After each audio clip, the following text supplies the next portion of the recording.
সত্যি কথা বলতে আমাদের বেবিকে দেখলাম একদম প্রথম দিন তো প্রচণ্ড পরিমাণে টেনশন ছিল, কারণ অঞ্জলির হেলথের অবস্থা একটু খারাপ ছিল। তো প্রচণ্ড প্রেশার বেড়ে গেছিলো, প্রচণ্ড ভয় পেয়ে গেছিলো। অপারেশন থিয়েটার মানে তো বুঝতেই পারছো, অনেকটা ভয় লাগারই কথা। তো সেখান থেকে এখন অনেকটা রিকভার করেছে, আর আমাদের বেবিটা পুরোপুরি সুস্থ আছে এখন। আর আজকে আমাদের বেবির ব্লাড স্যাম্পেল নিল, টেস্ট করবে। টেস্ট করে যদি দেখে বাচ্চা ঠিক আছে তাহলে কালকে ছুটি দিতে পারে, আর যদি মনে হয় যে একটু প্রবলেম আছে একদিন যদি রাখতেও পারে। ঠিক আছে, একদম ভালো, ফাইন। কালকে ছুটি, আর ওই সেলাই কাটবো সোমবার, ঠিক আছে, আমার চেম্বারে কাটবো দুপুরে। আজকে এই নিয়ে 3rd দিন। তো আজকে আবার সকালে ঘুম থেকে উঠে চলে যাচ্ছি। ঘুম থেকে উঠতে আজকে শুধু দেরি হয়ে গেছে, মানে 9টার বেশি বেজে গেছে ঘুম থেকে উঠতে। তো এখন আমি যাচ্ছি, যেহেতু 10টা থেকে টাইম আছে দেখার, তো তার জন্য তাড়াতাড়ি করে যাচ্ছি। অলরেডি 10টা বেজে গেছে। আমার সঙ্গে ভাই যাচ্ছে, মানে সারা। আর এখন আর কেউ যাবে না বাড়ির থেকে, বাড়িতে সবাই বিকেলবেলা যাবে। তো হাত দিয়ে না করে ওখানে চলে, ওখানে গিয়ে দেখার কথা বলছি। তো চলে এসেছি আমরা নার্সিংহোমে। আর উপরে যেতে যেতে আমি ভাবছি অঞ্জলি কীরকম আছে। অবশ্য তার আগে সকালে অঞ্জলির সঙ্গে ফোনে কথা বলেছিলাম যে ও আগের থেকে অনেকটাই সুস্থ আছে, আর আস্তে আস্তে সুস্থর দিকেই যাচ্ছে। তো সেই জন্য টেনশনটা আমার একটু কমই ছিল, যার কারণে আমি আর ভাই একটু সকাল সকাল না এসেছি, একটু দেরি করে আসলাম। তখন প্রায় 10টাই বাজে। তো যাই হোক, এখন উপরে গিয়ে অঞ্জলির সঙ্গে কথা বলবো, শুনবো ও কীরকম আছে। চলে এসেছি ফাইনালি, অঞ্জলি আছে এখন। দেখি ওর কী অবস্থা। কালকে রাতে একটু কথা বলেছি, সুস্থ ভীষণই, আর আমার তো ভীষণই আনন্দ হচ্ছে। এখন দেখি সামনাসামনি গিয়ে একটু কথা বলে দেখি, তারপর আবার বিকেলে অবশ্যই আসবে সবাই মিলে। শুধু আমি আর ভাই আসছি। তারপরে ভেতরে গিয়ে অঞ্জলির সাথে আমি অনেকক্ষণ কথা বলেছি। তো তারপরে একটু ভিডিও একটা ক্লিপ নিয়ে নিলাম। তো জানতে পারলাম যে অঞ্জলি মোটামুটি আগের থেকে একটু সুস্থ আছে। আর দেখলাম যে আমাদের বেবিটা তার মায়ের সঙ্গে খেলা করছে। তো তার জন্যে মানে দেখে ভালো লাগলো যে অঞ্জলি আগের থেকে একটুখানি মনটা একটু হালকা হয়েছে। আগে তো ওর নিজেও প্রচণ্ড টেনশন করছিল কী হবে না হবে। তো যাই হোক, তো তারপরে অঞ্জলির সঙ্গে অনেক কথা বললাম, ওকে সব কিছু বোঝালাম যে বেশি টেনশন করো না, বেশি টেনশন করলে দেখো আমাদের বেবিটারও অনেক রকম টেনশন আসতে পারে, ওরও একটু হেলথ খারাপের দিকে যেতে পারে। তো সেই বিষয়ে অনেকক্ষণ ধরে ওকে ভালো করে বোঝালাম। তারপরে শুনলাম ওর কী কী লাগবে, আর তারপরে সেগুলো এনে দিলাম। আর তারপরে মেন কথা শুনলাম যে ওর ওটিতে কী কী হয়েছে, বা মানে কোনো অসুবিধা হয়েছে কি না, কীভাবে কী হলো সেই বিষয়ের সঙ্গে কথা বলছে। আর ওকে সাহস যোগাচ্ছিলাম। ও তো আমাকে বলছিল যে এই হয়েছে, আজ বলতে বলতে নিজে আবার ভয় পেয়ে যাচ্ছে। আর যখন জানতে পারলাম অঞ্জলির হেলথ আগের থেকে একটু ভালো আছে, আগের থেকে একটু সুস্থ আছে অঞ্জলি, তো তারপরে আমি আর ভাই আবার বেরিয়ে পড়লাম বাইরের দিকে। তো যার একটা কোল্ড ড্রিঙ্কস খেয়ে নিলাম, কারণ প্রচণ্ড গরম ছিল। এই সময়টা তো জানো তোমরা কতটা গরম পড়ছে। তো লাস্টে আমি আর ভাই চলে আসলাম আবার সেই নাইটির দোকানে, যেখান থেকে অঞ্জলি নাইটি নিয়েছিলাম। তো সেখানে টাকা আগের দিন পেমেন্ট করেছিলাম, আর সেখানে একটা ডিউ ছিল, সেটাকেই মানে উনি বলেছিল আসলে রিটার্ন করে দেবে। তার জন্য কিন্তু গিয়ে দেখলাম দোকানটা বন্ধ। তো ফিরে চলে এসে আবার নার্সিংহোমের সামনে এসে পাশের দোকান থেকে কিনলাম লস্যি, আর ভাইয়ের জন্য একটা আইসক্রিম। এইটা নিয়ে আমরা দুজনে একটু খেয়ে টাইম পাস করতে লাগছিলাম। আর তখন যেহেতু ভেতরে ঢোকার টাইমটা শেষ হয়ে গেছিলো, তার জন্য আমি ভাই এখানে একটু ওয়েট করছিলাম, আর তার সাথে সাথে লস্যিটা খেয়ে একটু মানে দুজনে একটু রিল্যাক্স করছিলাম। এখন 2টো বেজে গেছে, এখন অঞ্জলি খাচ্ছে, দেখলাম ভেতরে খাওয়া দাওয়া করছে। আর আমি আর ভাই যাচ্ছি বাড়িতে, আমরাও খাওয়া দাওয়া করে আসবো। আবার 4টের থেকে আবার ভিজিটিং আওয়ার আছে, বাইরের সবাই দেখতে পারবে। আমি তো যে কোনো সময় যাচ্ছি, একেবারে আমরাও স্নান টান করে ফ্রেশে আবার আসবো। তখন যাই আমরা খাওয়া দাওয়া করে, মা আবার সবাইকে সঙ্গে নিয়ে আসি। তো চলে এসেছি বাড়িতে, এখন একটু স্নান টান করে ফ্রেশ হবো, তারপরে যাবো বাড়িতে। আর সত্যি কথা বলতে আমাদের বেবিকে দেখলাম, আর অঞ্জুকে দেখলাম পুরো সুস্থ আছে, সেটা দেখে সত্যি সত্যি ভীষণ ভীষণ ভালো লাগলো। একদম প্রথম দিন তো প্রচণ্ড পরিমাণে টেনশন ছিল, কারণ অঞ্জলির হেলথের অবস্থা একটু খারাপ ছিল।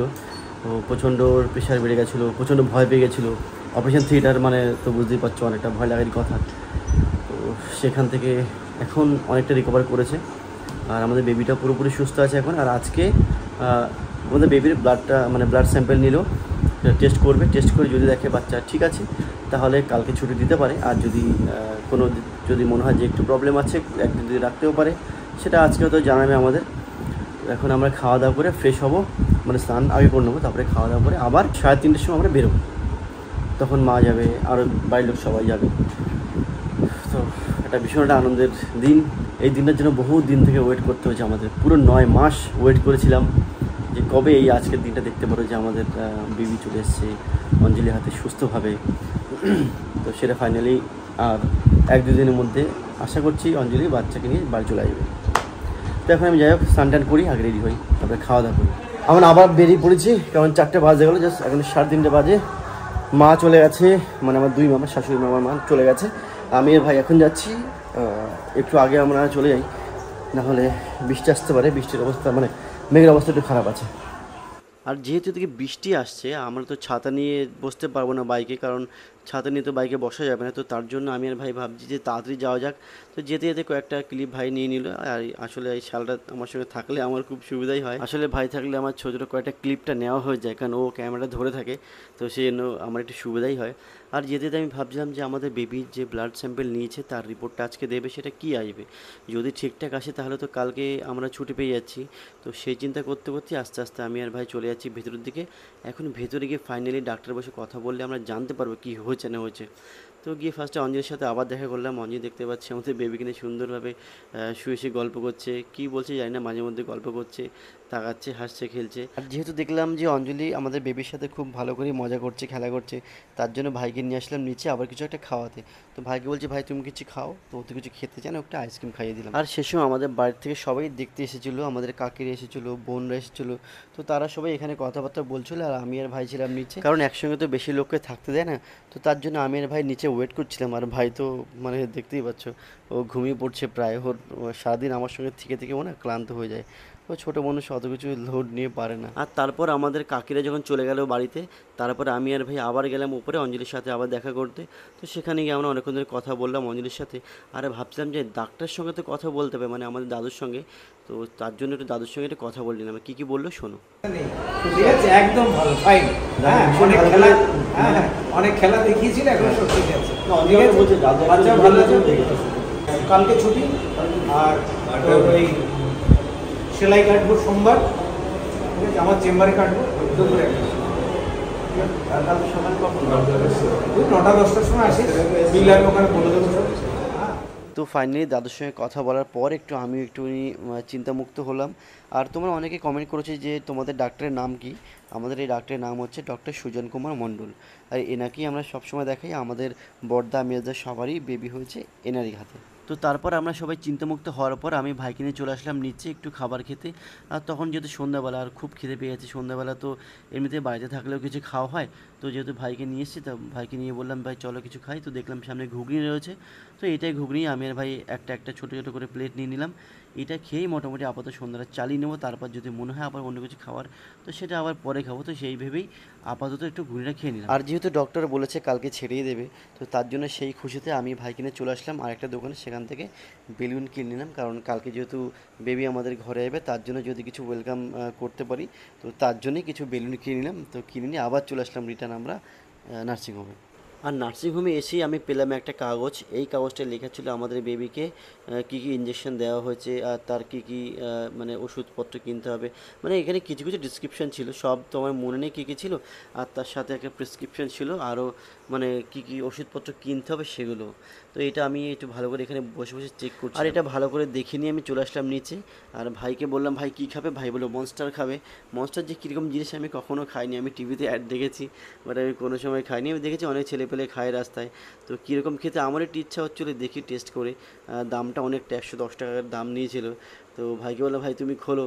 ও লাস্টে খুলতে পারছে না, লাস্টে বলছে আমাকে বলছে দাদা তুমি। আমি বললাম ঠিক আছে আমি খুলে দিচ্ছি।